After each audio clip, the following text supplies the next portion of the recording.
৩,০০০ টাকা করে অক্টোবর মাস থেকে পাবেন গ্র্যাজুয়েট যুবকরা। আর যারা গ্র্যাজুয়েট নন, যারা ন্যূনতম শিক্ষা বা একটা শিক্ষা নিয়েছেন তার পূর্ণাঙ্গ গাইডলাইন আমরা বের করব, তারা ২,০০০ টাকা করে পাবেন।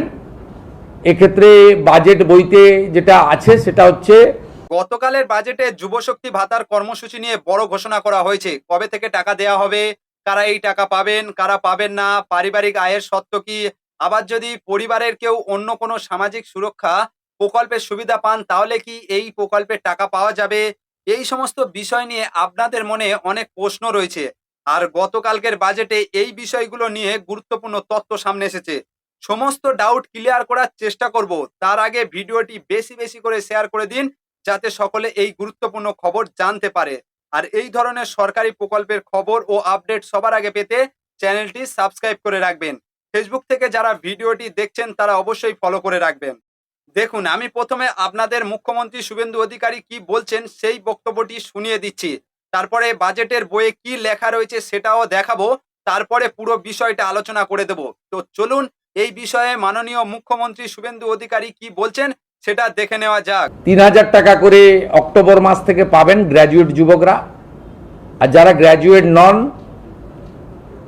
যারা ন্যূনতম শিক্ষা বা একটা শিক্ষা নিয়েছেন তার পূর্ণাঙ্গ গাইডলাইন আমরা বের করব, তারা ২,০০০ টাকা করে পাবেন। এক্ষেত্রে বাজেট বইতে যেটা আছে সেটা হচ্ছে মাসে যারা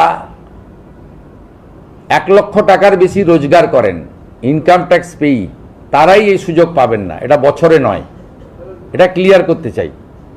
অর্থাৎ যাদের পরিবার মাসে ১,০০,০০০ টাকা করে রোজগার করেন তারা তো ইনকাম ট্যাক্স ছাড় আছে আপ টু ১,০০,০০০। ১,০০,০০০-এর উপরে ইনকাম ট্যাক্স দিতে হয়। আপনারাও আমাদের সঙ্গে একমত হবেন, ১,০০,০০০ টাকা যে পরিবারের রোজগার আছে তার নিশ্চয়ই এই ভরসা স্কিম নেওয়ার দরকার হবে না। উনি বলেছেন অক্টোবর মাস থেকে এই ভাতা দেওয়া শুরু করা হবে। যারা গ্র্যাজুয়েট পাস করেছেন তাদের প্রতি মাসে ৩,০০০ টাকা করে দেওয়া হবে। আর যাদের শিক্ষাগত যোগ্যতা উচ্চ মাধ্যমিক বা তার নিচে তাদের প্রতি মাসে ২,০০০ টাকা করে দেওয়া হবে। এবারে কারা এই প্রকল্পের সুবিধা পাবেন না, ইনকামের সত্ত্ব কি সেই বিষয়টাও উনি নিজে মুখে বলেছেন। উনি বলেছেন যাদের পারিবারিক আয় মাসে ১,০০,০০০ টাকার বেশি তারা এই প্রকল্পের সুবিধা পাবেন না। অর্থাৎ যাদের পারিবারিক আয় মাসে ১,০০,০০০ টাকার কম তারা যোগ্য বলে বিবেচিত হবেন। উনি মাসের কথা বলেছেন, বছরের কথা বলেননি। এবার চলুন দেখে নেওয়া যাক বাজেটের বইয়ে কি লেখা রয়েছে। বাজেটের বইয়ে বলা হয়েছে অক্টোবরের ২০২৬ থেকে ভাতার কর্মসূচি চালু করা হবে। এই কর্মসূচিতে গ্র্যাজুয়েট শিক্ষিত বেকারদের জন্য মাসে ৩,০০০ টাকা এবং অন্যান্য যোগ্য শিক্ষিত বেকারদের জন্য মাসে ২,০০০ টাকা করে দেওয়া হবে। এখানে আরো বলা হয়েছে যেসব পরিবারে বার্ষিক আয় ১,০০,০০০ টাকার কম এবং যারা অন্য কোনো সামাজিক সুরক্ষা প্রকল্পের সুবিধা পাচ্ছে না, শুধুমাত্র সেই সব পরিবারের প্রার্থীদের জন্য এই কর্মসূচি প্রযোজ্য হবে। এখানেই কিন্তু একটা বড় প্রশ্ন তৈরি হয়েছে, কারণ মুখ্যমন্ত্রী নিজে মাসিক আয়ের কথা বলেছেন আর বাজেট বইয়ে উল্লেখ করা হয়েছে বার্ষিক আয়ের কথা। তাই আমরা কোনটা বিশ্বাস করব? আপাতত আমরা মুখ্যমন্ত্রীর বক্তব্যটা ধরেই আলোচনা করছি। তবে এই বিষয়ে বিস্তারিত সরকারি বিজ্ঞপ্তি প্রকাশ হলে আসল বিষয়টি পরিষ্কার হবে। আর একটা বড় সত্য এখানে দেয়া হয়েছে, যেটা নিয়ে এতদিন ধরে আলোচনা হচ্ছিল।